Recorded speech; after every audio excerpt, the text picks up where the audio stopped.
Hey, I'm Tom from Continuity, and this is the Vintage News. This week we talk about the emergence of men's luxury resale goods, a possible cure for dry rot tees, and possibly the best vintage haul that we've ever seen. If you don't want to miss another episode of the Vintage News, make sure to hit the subscribe button below. Now, let's get into it.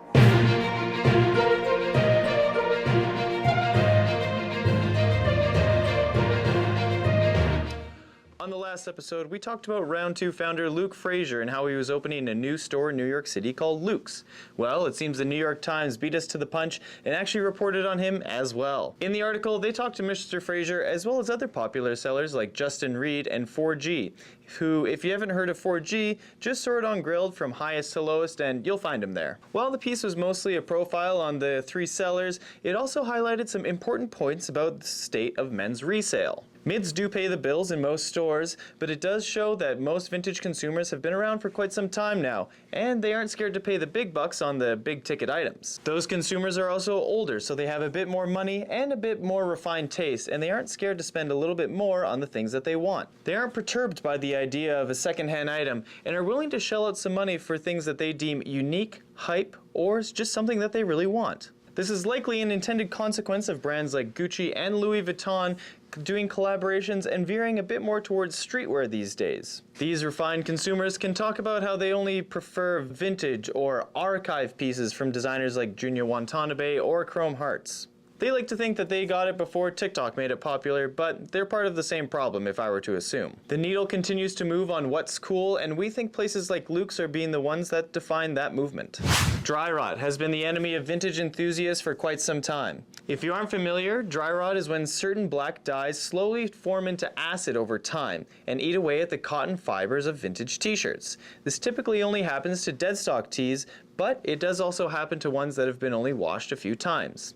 After this process occurs, you will find that the shirts will rip like paper, and when you put them into the washing or drying machines, they will just fall apart into tatters. A few weeks ago, Elevated Atelier posted a video of a cured dry rot Janet Jackson tee. In the video, you can see them pulling on the tee doing a dry rot test, and right beside it are dry rot tears that are very apparent. Now, we don't see this as conclusive evidence quite yet. The seller and website Defunct has put out a bounty for the cure for dry rot for $1,000 and still has yet to be claimed by Elevated Atelier. But we did hear testimonials from people like the Vintage Wiz who claim that they sent a t-shirt in to Elevated Atelier and it was cured of dry rot. Again though, no proof was shown. Now we'll be paying close attention to this story as it develops, and maybe we'll even send in a tee. What do you guys think?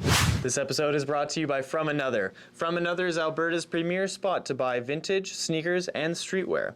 And From Another is proud to announce that they are opening a Vancouver location this summer. From Another asked people on Instagram to ask some questions about the new Vancouver location, and well, let's dig into them. Tanvir Sangara asks, "Oh shit, y'all opening a Vancouver location? That's sick. Where in Vancouver?" Now, we aren't revealing the exact location quite yet, but we can tell you it is right in downtown Vancouver. Colt Cardinal asks, "Vancouver is a much bigger city. I expect lots of fire sneakers to be available." Colt, you are probably correct. It's nice entering a new market and we'll see lots of new things, hopefully lots of fire vintage, sneakers, and who knows what else. Brian NG asks, "Do you take used items?" Brian, if you're not familiar with From Another, they do used and new items, so feel free to drop by with your pieces. Taco Bell 22 asks, "What is the main theme for the Van store?" Well, Taco, I think we're gonna go for something a bit more elevated. Think more boutique-y, but we'll see what happens with the space. Gary Tard 6969, great username, asks, "When?" Gary, this summer 2023. No date is expected as they are still doing construction, but we're going to find out what happens and we'll let you know as soon as we can. And finally, Archives 416 says, "Forget Vancouver, Toronto location already. Archives, you find this space and let us know." Well, that's all the questions we have time for today, but make sure to check out FromAnother.ca for all your shopping needs. If you want to get free shipping, make sure to use the code VintageNews at checkout. That's code VintageNews at checkout on FromAnother.ca. Now, back to the show. It's not often that we highlight individual hauls on the Vintage News, but this one seemed Vintage News worthy. Florida vintage superstar Full Court Classics teased us a few weeks ago with some stories saying that they had gotten into a warehouse that they've been trying to get into for years.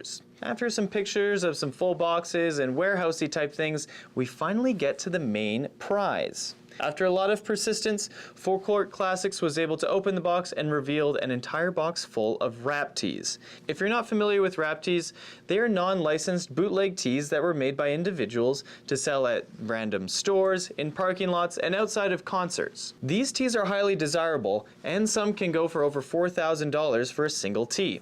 Now, to find a box of them is truly monumental. The tees found were a large assortment of different people, like Coolio, the Wu-Tang Clan, Janet Jackson, Toni Braxton, and many others. The haul was shared by many, and you can find the post on Full Court Classics or even on BidStitch 2, a new account that seems to already have 24,000 followers. Now, we think that the account was formerly Community Come-Ups, which was bought or exchanged somehow to BidStitch.